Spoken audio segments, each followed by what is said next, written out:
pizza delivery. June 1st, 1980. The warm summer night in the small town of Willow Creek was typically peaceful. The cicadas chirped in the trees, and the occasional sound of a dog barking echoed through the quiet streets. Tom Harris, a 17-year-old high school senior, was finishing his shift at Tony's Pizza. He'd been delivering pizzas for the better part of a year, saving up for his first car. Tony, the owner, was an old-school Italian who believed in hard work and punctuality. "Tommy, one last delivery before you go," Tony called out from the kitchen. "Large pepperoni, extra cheese, the address is 1428 Sycamore Drive." Tom glanced at the clock. It was nearly 10 p.m., and he had been looking forward to heading home. But a job was a job.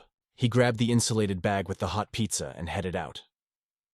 The drive to Sycamore Drive took him through familiar streets, past the old high school and the library. As he turned onto Sycamore, a sense of unease settled over him. The street was darker than usual, the streetlights casting long shadows that seemed to move on their own. He dismissed it as his imagination. 1428 Sycamore Drive was an old, two-story Victorian house that stood out among the more modern homes on the street. It had been vacant for years, but recently someone had moved in. Tom parked his car and walked up to the front door, the pizza in hand. He knocked. The door creaked open almost immediately, revealing a middle-aged man with unkempt hair and a tired look in his eyes. "Pizza delivery," Tom said, forcing a smile. The man nodded, handing Tom a $20 bill. "Keep the change," he muttered. "Thanks," Tom replied, handing over the pizza. As he turned to leave, the man spoke again. "Wait, could you help me with something? Just a quick favor. It won't take long." Tom hesitated. He wanted to get home, but he didn't want to be rude. Sure. What do you need?" The man opened the door wider, gesturing for Tom to come inside.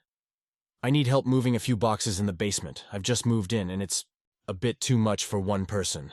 Tom followed the man inside. The house was dimly lit and smelled of old wood and dust. They made their way through a cluttered living room to a door that led down to the basement. The wooden stairs creaked under their weight as they descended. The basement was cold and damp, with a dirt floor and stone walls. Old furniture and boxes were piled haphazardly around the room. The man pointed to a stack of boxes in the corner. "Just need to move those over to the other side." Tom nodded and got to work. The boxes were surprisingly heavy, filled with books and old tools. As he moved the last box, he noticed something strange. There was a large, ornate mirror propped against the wall, covered in a heavy cloth. "What's that?" Tom asked, nodding toward the mirror. The man's expression darkened. "It's just an old family heirloom. Nothing important." Tom shrugged and turned back to the boxes. As he finished, he felt a cold draft brush past him. He turned around and saw the cloth had fallen off the mirror. The surface was dark, almost black, and he could see his reflection faintly. "Thanks for your help," the man said abruptly, stepping in front of the mirror. "You should go now." Tom nodded, feeling increasingly uncomfortable. "Sure, no problem." He hurried back up the stairs and out of the house, the door closing behind him with a heavy thud. As he got into his car, he glanced back at the house. The front window had a light on, and he could see the man standing there, watching him. Shaking off the eerie feeling, Tom drove home. He tried to put the strange encounter out of his mind, but something about that house and the mirror stayed with him. He didn't sleep well that night, his dreams filled with dark reflections and cold drafts.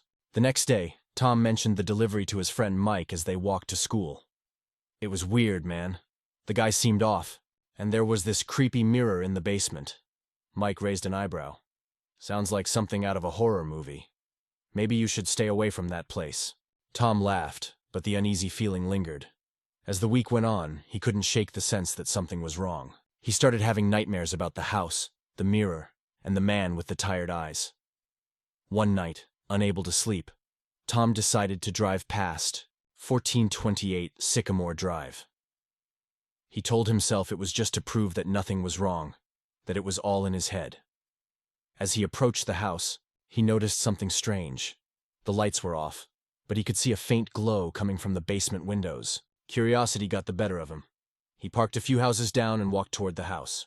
The front door was slightly ajar, creaking as it swayed in the breeze. Tom stepped inside, the darkness swallowing him. He made his way to the basement door, his heart pounding in his chest. As he descended the stairs, he saw the mirror again. This time, it was uncovered, and the dark surface seemed to pulsate with a life of its own. The man was there, standing in front of the mirror, muttering something under his breath. Tom could see his own reflection in the mirror, but it seemed distorted, twisted. "What are you doing here?" the man asked, his voice echoing in the basement. I saw the light," Tom stammered. "I wanted to make sure everything was okay." The man turned to face him, his eyes hollow and empty. "You shouldn't have come back." Suddenly, the room grew colder, and the air felt thick and oppressive. Tom tried to move, but his feet felt like they were glued to the floor. The mirror's surface rippled, and he could see shadows moving within it. "You need to leave," the man said, his voice a mixture of fear and desperation. "The mirror. It feeds on fear, on life. You have to go now!"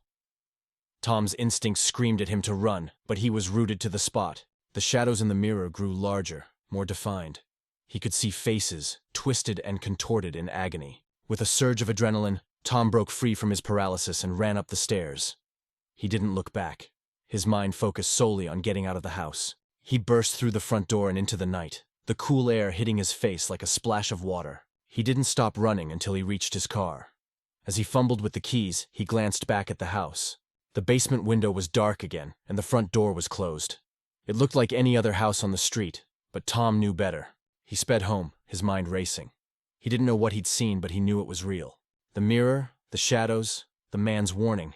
It all felt too vivid to be a dream. The next day, Tom couldn't concentrate at school. He felt like he was being watched, like the shadows from the mirror had followed him. He decided to go back to Tony's Pizza and talk to Tony about what had happened. Tony listened patiently, his expression growing more serious as Tom recounted the events. "I've heard stories about that house," Tony said finally. "People say it's cursed, that anyone who lives there doesn't stay for long. Strange things happen and they just disappear." Tom felt a chill run down his spine. "What should I do? I can't stop thinking about it." Tony sighed. "Stay away from that place, Tommy. Don't go back, no matter what. And if you see anything strange, tell someone you trust. But whatever you do, don't let it consume you." Tom nodded, feeling a weight lift off his shoulders. He promised himself he would stay away from 1428 Sycamore Drive. But deep down, he knew the mirror and the shadows would haunt him for a long time.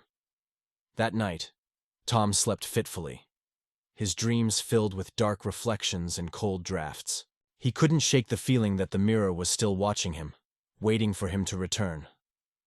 As the days turned into weeks, the nightmares slowly faded, but the memory of that night never left him.